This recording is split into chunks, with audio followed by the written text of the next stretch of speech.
Um caminhão carregado perde o freio e atinge uma árvore enorme na Rua das Figueiras. Com impacto violento, a árvore tomba sobre o parquinho do orfanato São José, atingindo o balanço onde algumas crianças brincavam. Uma delas fica presa debaixo do enorme tronco de madeira. O que será dessa criança? Será que vai dar tempo de resgatá-la? Esse acidente estranho tem alguma coisa a ver com a seita da Adaga Dourada? Quer saber como essa história termina? Senta que eu vou te contar.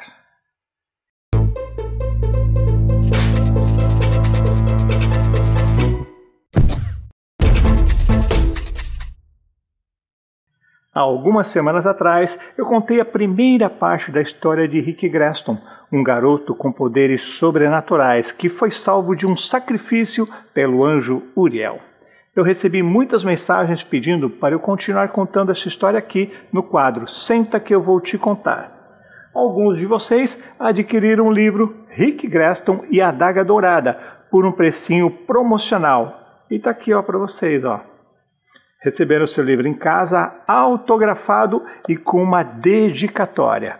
Então, atendendo a pedidos, eu vou contar mais um trechinho dessa história, recheada de mistérios, ação, aventura, enigmas e um toque de espiritualidade, é claro. Então, vamos lá.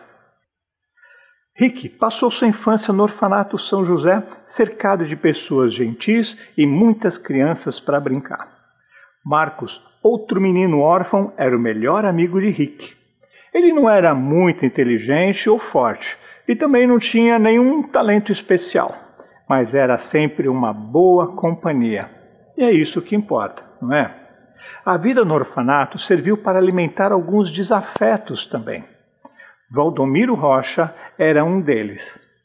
Mais conhecido como Miro, tinha 2 anos a mais do que Rick e se aproveitava de seu tamanho e força para importunar as outras crianças. E tinha o Tenente Júlio, que manteve a sua promessa e vinha visitar o menino frequentemente, trazendo presentes e guloseimas para as crianças. Numa tarde ensolarada, as crianças brincavam no parquinho atrás do ginásio de esportes quando um caminhão perdeu os freios e colidiu com uma árvore. Com a força do impacto, a árvore despencou sobre o balanço onde Rick e Marcos brincavam. Por sorte, as crianças ficaram entre os galhos e ferros retorcidos do brinquedo. Marcos, o mais medroso, começou a chorar, porque sua perna estava presa e doía muito. Rick, tentando ajudar o amigo, agarrou o enorme tronco e levantou com muita força, permitindo que Marcos escapasse dali. Crianças e professores correram para o local do acidente, mas, tirando alguns arranhões, as crianças estavam bem.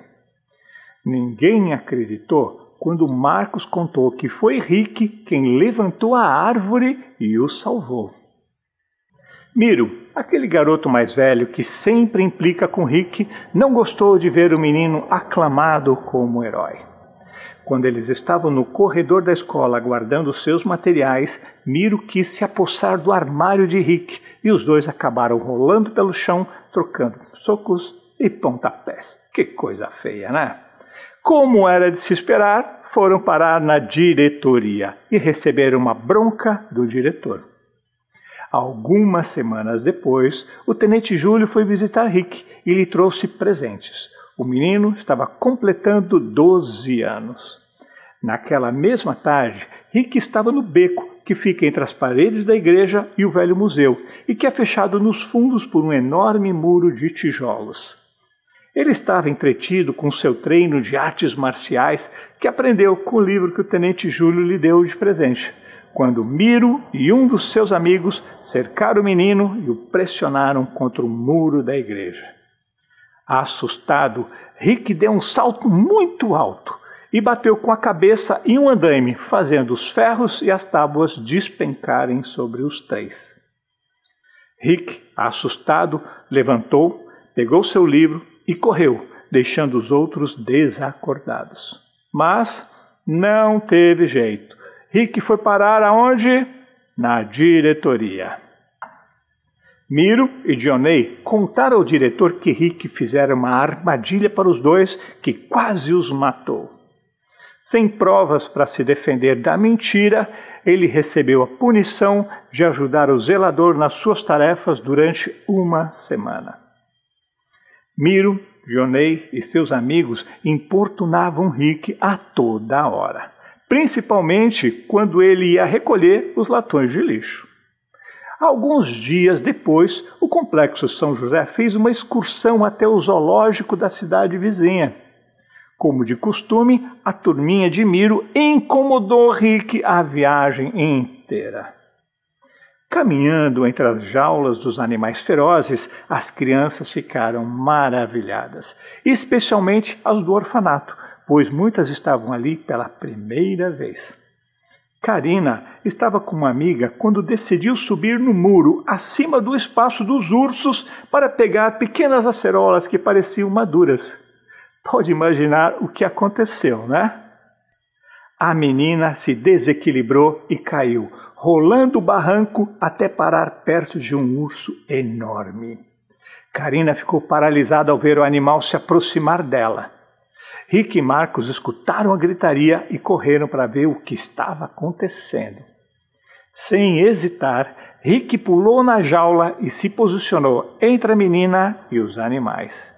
Ele ficou encarando o urso pardo, que se levantou em suas patas traseiras e deu um rugido assustador. Os funcionários do zoológico abriram uma portinhola e resgataram a menina da jaula.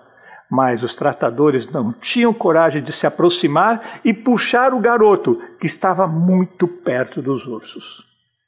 Greston foi recuando lentamente, sem tirar os olhos dos animais. E sem os animais tirarem os olhos dele também, né? Após alguns passos, já estava fora da jaula e em segurança. Ufa! Foi um alívio total. As pessoas aplaudiram e rodearam o garoto. Karina, ainda soluçando, agradeceu a Rick e o abraçou.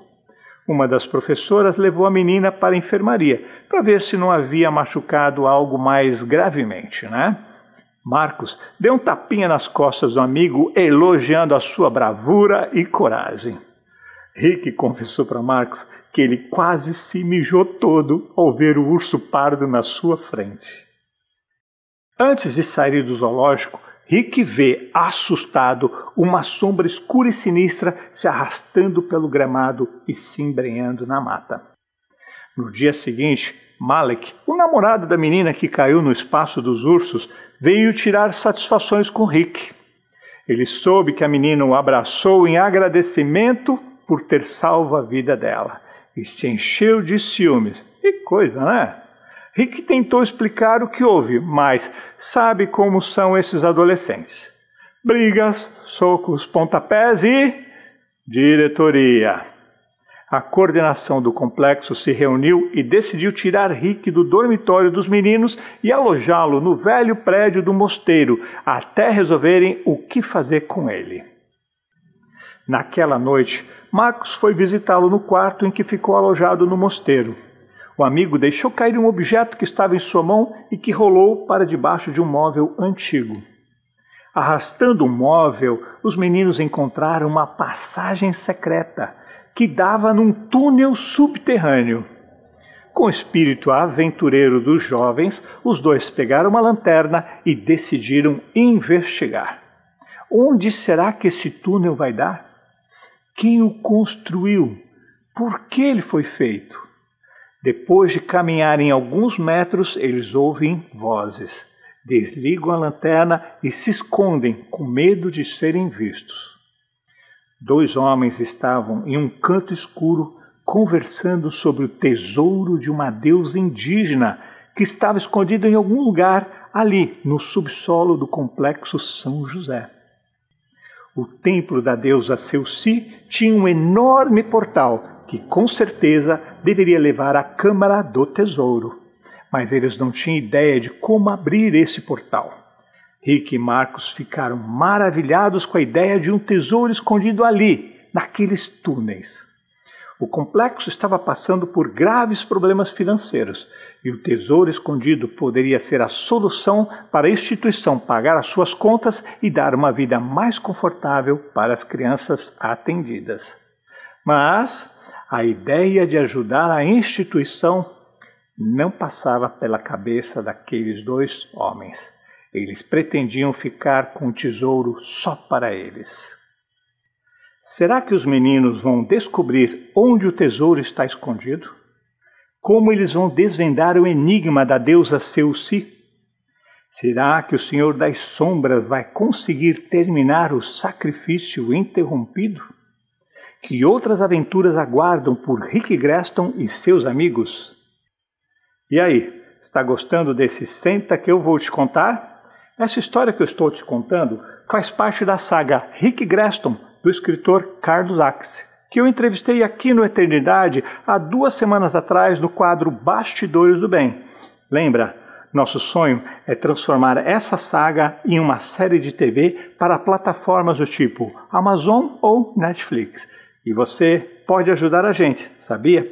Adquira o seu exemplar autografado e com entrega gratuita para todo o Brasil e com valor promocional, tá? O WhatsApp está aparecendo aí na sua tela, ó. Eu já escrevi o roteiro dos 3 primeiros episódios da saga, que está aqui, ó, e já estamos trabalhando no projeto cultural.